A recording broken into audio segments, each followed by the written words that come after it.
नमस्कार मित्रों, मैं आपका astro friend astro Om Prakash astro divine light channel में आपका बहुत बहुत हार्दिक अभिनंदन है। आइए आज हम एक विशेष टॉपिक पर चर्चा करते हैं मित्रों।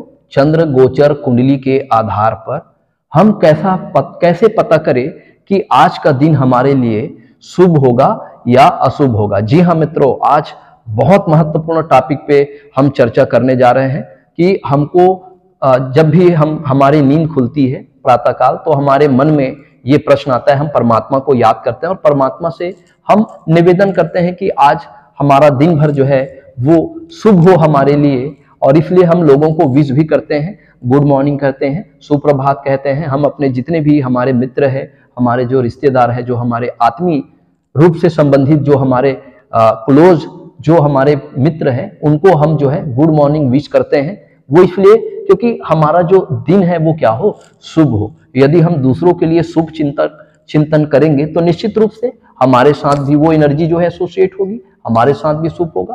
तो आइए हम चंद्र गोचर कुंडली के आधार पर हम पता करें कि आज का हमारा दिन शुभ होगा या अशुभ होगा। जी हाँ मित्रों, आप अपनी कुंडली देखिए। अगर आपको कुंडली मिलता है तो अच्छी बात है, अगर कुंडली नहीं है, अगर आप अपने चंद्र कुंडली को कैसे देखना है ये समझने में यदि आपको परेशानी हो तो जरूर आप अपना डेट ऑफ बर्थ, अपना birth detail, date of time और डेट ऑफ प्लेस जरूर हमें शेयर करिए। हम आपके उस चंद्र कुंडली और चंद्र लग्न को स्पष्ट करेंगे। मैं यहाँ पर बताने का प्रयास करता हूँ। आप अपनी कुंडली जैसे ही खोलेंगे, उस कुंडली में कहीं ना कहीं चंद्रमा लिखा हुआ होगा। कहीं भी लिखा हुआ हो सकता है। चंद्रमा 5 अंक की राशि में लिखा हुआ हो सकता है, उसकी राशि सिंह राशि होगी। 8 नंबर की राशि में अगर चंद्रमा लिखा हुआ है तो उसको हम वृश्चिक राशि कहेंगे, या फिर 11 नंबर की राशि में चंद्रमा लिखा हुआ हो तब उसे हम कुंभ राशि कहेंगे। यदि 1 नंबर की राशि में अगर चंद्रमा लिखा हुआ हो तब उसे हम क्या कहेंगे, मेष राशि कहेंगे। जी हाँ मित्रों, तो उसी चंद्रमा को आपको देखना है।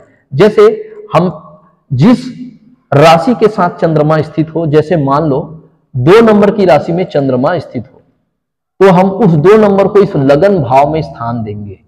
जी हाँ मित्रों, ठीक है। ये 2 नंबर कहीं भी हो सकता है। जैसे 8 नंबर, अगर चंद्रमा 8 नंबर की राशि में हो तो हम इस 8 नंबर को कहां लिखेंगे, यहां लिखेंगे। तो यहां पर क्या हो जाएगा, 8 हो जाएगा, 9, 10, 11, 12, 1, 2, 3, 4, 5, 6, 7। अगर मान लो 5 नंबर की राशि में चंद्रमा लिखा हो तो चंद्र कुंडली कैसे बनाएंगे मित्रों, तो 5 नंबर की राशि को हमको लग्न में लिखना है चंद्रमा, तब चंद्र कुंडली बनेगा। तो 5 नंबर को लग्न में लिखने से 5, 6, 7, 8, 9, 10, 11, 12, 1, 2, 3, 4। तो इस तरह से अगर मान लो 9 नंबर की राशि में चंद्रमा लिखी हुई है तो चंद्र कुंडली कैसे बनाएंगे मित्रों, तो इस 9 नंबर को उठा के आपको कहां लिखना है, लगन में लिखना है। यहां 9 लिख लिए तो 9, 10, 11, 12, 1, 2, 3, 4, 5, 6, 7, 8। इस तरह से मित्रों, अगर चंद्रमा अगर इस 4 नंबर की राशि में, ठीक है, इसकी खुद की राशि है, इसमें लिखी हो तो 4 नंबर की राशि को हम यहां लगन में अंकित करेंगे। 4, 5, 6, 7, ठीक है। तो इस तरह से हम बाकी ग्रहों को भी हम बिठाते जाएंगे। तो चलिए मित्रों, बहुत ही महत्वपूर्ण टॉपिक है। सब लोगों को मन में भाव रहता है कि पता नहीं आज का दिन कैसे जाएगा। तो निश्चित रूप से मित्रों, इस गोचर कुंडली को समझने के बाद एक चीज तो स्पष्ट हो जाएगा कि आप यह जान पाएंगे कि आपका आज का जो दिन है वो कैसा जाने वाला है। तो उस तरह से पहले से अगर आप प्लानिंग करके जाए तो निश्चित रूप से आप अपने आप को बहुत अच्छा प्रेजेंट कर सकते हैं लोगों के सामने। और लोगों को, अगर आपका बुरा समय है तो आप थोड़ा सा धैर्य रख करके, आप किसी से बिना वाद विवाद किए, आप शांत बैठ के, आप बहुत बड़े किसी दुर्घटना से आप अपने आप को बचा सकते हैं मित्रों। जी हाँ मित्रों, आज का जो हमारा ये सेशन है गोचर के आधार पर कैसे हम जाने कि आज का दिन हमारे लिए शुभ होगा या अशुभ होगा। आपको कोई मुश्किल कार्य नहीं है मित्रों, बस आपको जहां पर चंद्रमा जिस राशि में भी लिखा हुआ हो उस राशि को आप लग्न में आप रखिए। अब लग्न में रखने के बाद आप वर्तमान गोचर की जो कुंडली है, आपके पास आसानी से पंचांग उपलब्ध है, और पंचांग उपलब्ध नहीं होगा तो आप पंचांग अपने पास रखिए और उस पंचांग के माध्यम से देखिए कि गोचर कुंडली में आपके लगन से, आपके चंद्र लगन कुंडली से, जैसे मेरा चंद्रमा जो है वो 2 नंबर की राशि में है, तो मैंने उस 2 नंबर की राशि को यहाँ पर लगन में स्थान दिया है। अब मैं चंद्रमा की स्थिति को देखता हूं। अगर चंद्रमा 2 नंबर की राशि में हो, अगर चंद्रमा 4 नंबर की राशि जो उसकी खुद की राशि होती है, अगर चंद्रमा ये केंद्र भाव में हो, ठीक है, सबसे पहले केंद्र भाव में हो, अगर चंद्रमा इस केंद्र भाव में हो, इस केंद्र भाव में हो, इस केंद्र भाव में हो और इस केंद्र भाव में हो, तो यहां चंद्रमा की जो स्थिति है, जिस दिन भी इस स्थिति में चंद्रमा आएगा तो मेरे लिए वो शुभ फल प्रदान करेगा, मेरे लिए वो शुभ फल प्रदान करेगा। लेकिन शास्त्रकारों ने जब ये गोचर कुंडली बनाई तो विभिन्न ग्रहों की शुभता और अशुभता के बारे में इस चार्ट के माध्यम से हम बहुत आसानी से समझ सकते हैं। अब चंद्रमा यदि लगन में हो तो वो क्या फल प्रदान करेगा? शुभ फल प्रदान करेगा गोचर में। जब भी चंद्रमा का गोचर 2 नंबर की राशि में आएगा मेरे कुंडली के अकॉर्डिंग, तो ये चंद्रमा जो है मुझे मानसिक रूप से संबल प्रदान करेगा, मुझे हर प्रकार की सुख सुविधाएं प्रदान करेगा, ठीक है, मुझे स्वास्थ्य लाभ प्रदान करेगा, मुझे मान सम्मान प्रदान करेगा और मेरे कोई भी कार्य जो है इस दिन नहीं बिगड़ेंगे। तो इस तरह से मैंने अपने उदाहरण कुंडली से इसको मैंने समझाने का प्रयास किया। यदि मेरे चंद्र लगन से यदि चंद्रमा, अब देखिए मित्रों, यहां पर चंद्रमा जो है मेरे को शुभ फल प्रदान नहीं करेगा, क्योंकि यहां पर शास्त्रकारों ने चंद्रमा जब भी गोचर में कुंडली के द्वितीय भाव से जब वो गोचर करता है तो वो चंद्रमा जो है वो शुभ फल प्रदान नहीं करता। चलिए अब हम तीसरे भाव में देखते हैं चंद्रमा को। यदि चंद्रमा तीसरे भाव में यदि गोचर करता है मेरे कुंडली से तो मुझे ये शुभ फल प्रदान करेगा, तो मेरा वो जो दिन होगा वो अच्छा जाएगा, मेरे कोई काम अटकेंगे नहीं, मेरी कोई जो प्रोजेक्ट है वो रुकेगा नहीं, मेरा हर काम जो है मैं हर काम को बड़े ही शांति के साथ जो है उसको एग्जीक्यूट कर पाऊंगा। अर्थात कुल मिला के ये दिन मेरे लिए क्या रहेगा? सफल रहेगा। चलिए मित्रों, अगर चंद्रमा चतुर्थ भाव में अगर आता है तो चतुर्थ भाव में यहां भी चंद्रमा अच्छा फल प्रदान नहीं करेगा। माता का घर है ये, इस घर में भी चंद्रमा जो है हमें अच्छा फल प्रदान नहीं करेगा, क्योंकि चंद्रमा को सुख से भी हम जोड़ते हैं, क्योंकि मन है और मन को अगर सुख दे दोगे तो मन कभी भी आपको हार्ड वर्किंग नहीं बनाएगा, आपको ये अलाल बना देगा, क्योंकि ये सुख का भाव है। और मन अगर सुख हो जाए, अगर मन के वशीभूत हम हो जाए तो हम जीवन में कोई काम नहीं कर पाते, क्योंकि हमारे विपरीत चलता है मन। इसलिए शास्त्रकारों ने कहा है कि हमको अपने मन को काबू में रख के धैर्य के साथ हमको क्या करना है? कर्म करना है, क्योंकि ये सुख स्थान है और ये जो है कर्म स्थान है। तो हमको कर्म हम तभी कर पाएंगे जब हम अपने मन के अगेंस्ट करें, क्योंकि मन तो कभी काम करना नहीं चाहता, मन तो हमें हमेशा जो है आलसी बनाता है, मन ऐसे कार्यों में लगता है, क्योंकि जब भी मेहनत का काम आता है तो मन को सबसे ज्यादा पीड़ा होती है, तकलीफ होती है, तो मन को हमको तो काम करने नहीं देता, क्योंकि मन का प्रिव्यू ही वैसा है। शास्त्रकारों ने मन की प्रकृति, क्योंकि मन को जो है वो जो 15 दिन जो होता है वो चंद्रमा जो है वो घटता हुआ चंद्रमा होता है, जो हमारे मानसिक जो लेवल होता है उसको वो कमजोर करता है, और जो 15 दिन होता है वो बढ़ता हुआ चंद्रमा होता है ना, कृष्ण पक्ष का चंद्रमा और शुक्ल पक्ष का चंद्रमा। तो इसलिए चंद्रमा की प्रकृति क्या होती है? निगेटिव होती है, क्योंकि 15 दिन का उनका घटता हुआ समय होता है। तो कभी इसके बारे में जो मीथ है, कहानी है, हम बताएंगे आपको कुंडली में। तो इस तरह से यहाँ पर चंद्रमा जो है वो शुभ फल नहीं देगा। तो आप लगन से, चंद्र लगन से देखिए कि चंद्र लगन से चौथे भाव में अगर चंद्रमा का गोचर होता है तो वो हमको शुभ फल नहीं देगा, अर्थात ये दिन जो है वो अच्छा नहीं जाएगा। हम मन के ही वशीभूत होकर काम करेंगे और हमारा काम बिगड़ेगा, हम हार्ड वर्किंग नहीं कर पाएंगे, है ना, सुस्त रहेंगे, आलसी रहेंगे, तो हमारा दिन भी अच्छा नहीं जाएगा। चलिए, यदि चंद्रमा अगर पंचम भाव है, ये ज्ञान का भाव है, ये जो भाव है वो ज्ञान का भाव है, लर्निंग का भाव है। अब यहां भी चंद्रमा को शास्त्रकारों ने अच्छा नहीं माना गया है, तो चंद्रमा यहां भी हमको अच्छा फल नहीं देगा, क्योंकि मन में जब भी हम कोई ज्ञान को सीखना चाहते हैं, कोई ज्ञान हम लेना चाहते हैं, तो सबसे ज्यादा तकलीफ मन को होता है।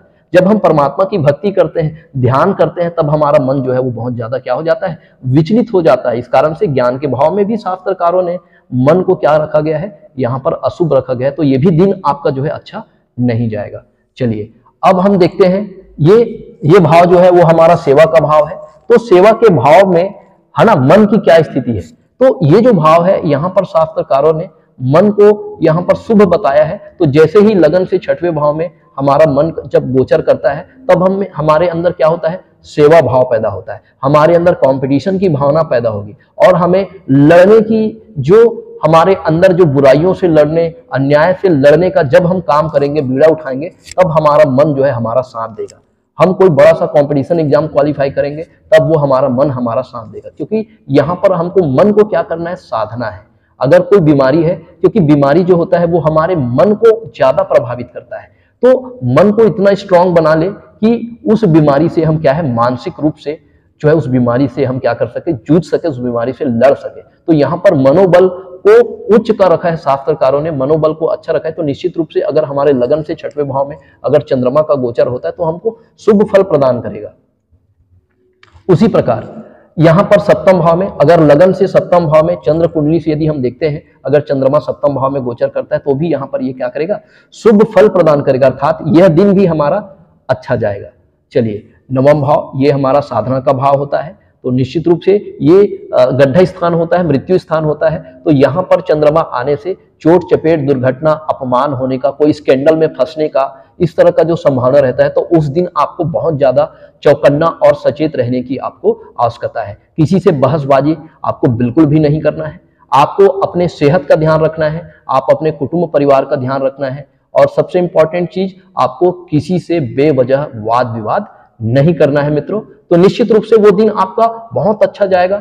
आप इस तरह से इन गोचरों के माध्यम से आप अपने दिन को आप अच्छा कर सकते हैं। ये आपके हाथ में है कि आपका दिन कैसा होगा। तो ये ज्योतिष कहीं ना कहीं मित्रों हमको हमारे प्रारब्ध को जानने का, समझने का एक विशेष विज्ञान होता है मित्रों। तो इसको जरूर सीखिए। ज्योतिष का ज्ञान हर सनातन हिंदू धर्म के लिए, हर भारतवासी के लिए ये जो है परम मोक्षकारी है, परम कल्याणकारी है। जरूर इस ज्ञान का आप अंतःकरण कीजिए। यदि लगन से चंद्रमा यदि दसम भाव में अगर गोचर करता है मित्रों, तो ये भाग्य भाव है, और मन के भरोसे अगर हम भाग्य के भरोसे अपने मन को रख लेंगे ना, तो जीवन में कभी हम तरक्की ही नहीं कर सकते। तो ये भाग्य भाव में भी चंद्रमा को क्या है, अशुभ माना गया शास्त्रकारों ने, कि हमें हमेशा भाग्य के ही भरोसे नहीं रहना है। हमें क्या करना है, हमें कर्म करना है, और जब तक हम कर्म नहीं करेंगे तब तक हमको हमारा प्रारब्ध जो है वो अच्छा नहीं हो सकता मित्रों। जी हाँ मित्रों, अब यहां पर देखिए, अब ये कर्म भाव है। अब कर्म भाव में भी चंद्रमा हमको शुभ फल प्रदान नहीं करेंगे। अगर चंद्र गोचर कुंडली से अगर दसम भाव में अगर चंद्रमा का अगर गोचर आता है तो भी वो हमें शुभ फल प्रदान नहीं करेगा, क्योंकि मन तो काम करना ही नहीं चाहता। जब भी कोई काम वाली बात आती है तो हमारे मन को सबसे ज्यादा तकलीफ होता है कि यार मेरे को फिर वो काम दे देगा, फिर मेरे को काम करना पड़ेगा फालतू का। तो मन जो है भागता है जवाबदारी से, जिम्मेदारी से और हार्ड वर्किंग से। मन जो है वो भागता है, क्योंकि मन को पीड़ा होती है। क्योंकि हमारे शरीर में सबसे ज्यादा कोई सेंसिटिव अगर कोई ग्रह है तो वो है चंद्रमा, क्योंकि सबसे ज्यादा हमारे मन को ही असर होता है। और मन की गति क्या है, अनंत है। मन कहीं भी जा सकता है अपने मन मौजी से। इसलिए शास्त्रकारों ने कहा है कि मन को जब तक हम अपने वश में नहीं रखेंगे तब तक हम अपने कर्मों को नहीं कर सकते। हमको मन के वशीभूत होकर कर्म नहीं करना है, बल्कि मन को अपने काबू में रख के हमको कर्म करना है। तभी हमको उस कर्म की गति जो है वो प्राप्त होगी, उस कर्म में हमको सफलता प्राप्त होगी। आइए मित्रों, अब हम चंद्र कुंडली से एकादश भाव, लाभ भाव का विचार करते हैं। तो कोई भी ग्रह अगर हमारे चंद्र कुंडली से अगर एकादश भाव में अगर कोई भी ग्रह अगर गोचर कर रहा है, तो सभी ग्रह ऑलमोस्ट सूर्य से लेकर के राहु केतु तक के जो 9 ग्रह है, वो सारे ग्रह यहाँ पर शुभ फल प्रदान करते हैं। तो कुंडली का जो एकादश भाव है वही एक ऐसा भाव है जिसमें सारे ग्रह अपनी शुभता प्रदान करते हैं। अगर चंद्र लगन से मित्रों अगर आपका गोचर में अगर 11वां भाव में अगर चंद्रमा गोचर कर रहा है, तो निश्चित मानिए मित्रों आज का दिन वो दिन आपके लिए बहुत शुभ होगा, बहुत कल्याणकारी होगा। इसलिए आप कोई भी विशेष निर्णय या विशेष जो आप अपने जीवन के फैसले होते हैं, जो विशेष शुभ कार्य है मित्रों, आप तभी करें जब आपका चंद्रमा चंद्र लगन से एकादश भाव में गोचर कर रहा हो। तो एक पंचांग आप रखिए और उस पंचांग के माध्यम से उन चंद्रमा के बारे में आप विचार करिए कि वो चंद्रमा आपकी चंद्र कुंडली से कौन से भाव में गोचर कर रहा है। उन्हीं भाव के आधार पर मित्रों आप अपने दिन का निर्णय कर सकते हैं कि वो जो आने वाला दिन है आप कई दिन बाद कभी गोचर कर सकते हो, जैसे 4 दिन बाद चंद्रमा यहाँ आया तो 4 दिन बाद आपके साथ अच्छा घटना होगा। आप अपना खुद का भविष्यवाणी कर सकते हैं मित्रों। जी हाँ मित्रों, ये जो एस्ट्रोलॉजी का जो साइंस है, ये एस्ट्रोलॉजी का जो शास्त्र है मित्रों, ये मानव कल्याण के लिए ही बना है और मानव जो है इसको जरूर अंतःकरण करे, इसके बारे में जरूर जाने, सीखे, पढ़े, सेल्फ को एक्सप्लोर करे और अपना वो भला करे। न केवल अपना भला करे बल्कि वो जिस परिवेश में रहते हैं, जिस एनवायरनमेंट में रहते हैं, जिस समाज में रहते हैं, तो वहां के भी लोगों को वो जागरूक करे इस ज्ञान के माध्यम से, ताकि जो ऋषि मुनि जो हम देश दुनिया के लिए जो ज्ञान देना चाहते थे, जो ज्ञान पिछले कई अरसों से जो विलुप्त हो गया है, उस ज्ञान को पुनः अंतःकरण करने की जरूरत है मित्रों। तभी हम एक स्वस्थ और स्वच्छ समाज की कल्पना कर सकते हैं और हम अपने जीवन में छोटे बड़े फैसले हम स्वयं कर सकते हैं मित्रों। हमको किसी के पास जाने की कोई आवश्यकता नहीं होगी मित्रों। तो चलिए, अगर ये चंद्रमा हमारे कुंडली के अगर द्वादश भाव में अगर चंद्र कुंडली से गोचर करता है, तब भी ये क्या प्रदान करेगा? अशुभ प्रदान करेगा, क्योंकि ये हॉस्पिटल का भाव है।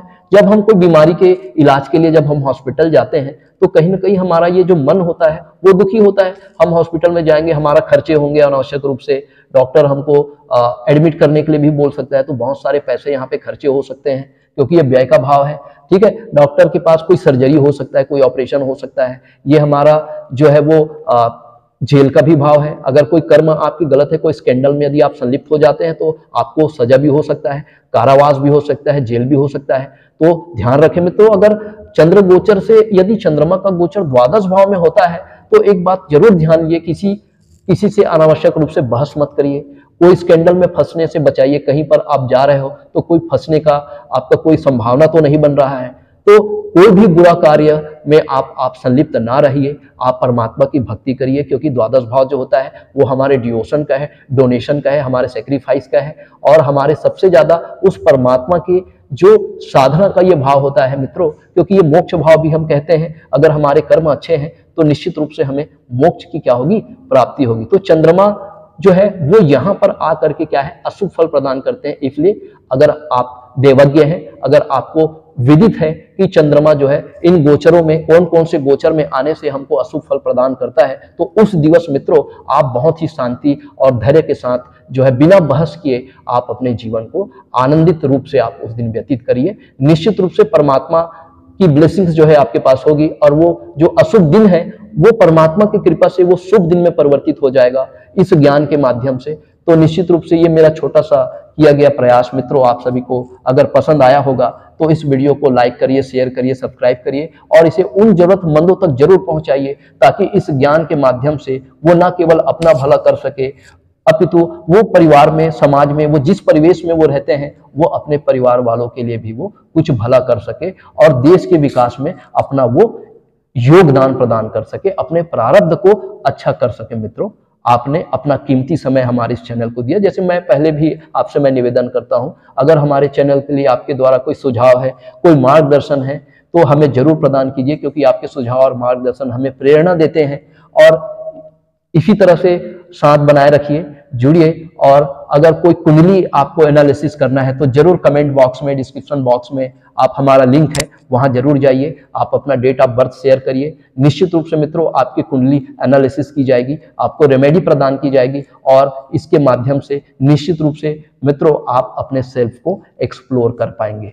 आपने कीमती समय हमारे इस चैनल को दिया, आपका बहुत बहुत धन्यवाद, आभार, साधुवाद, नमस्कार।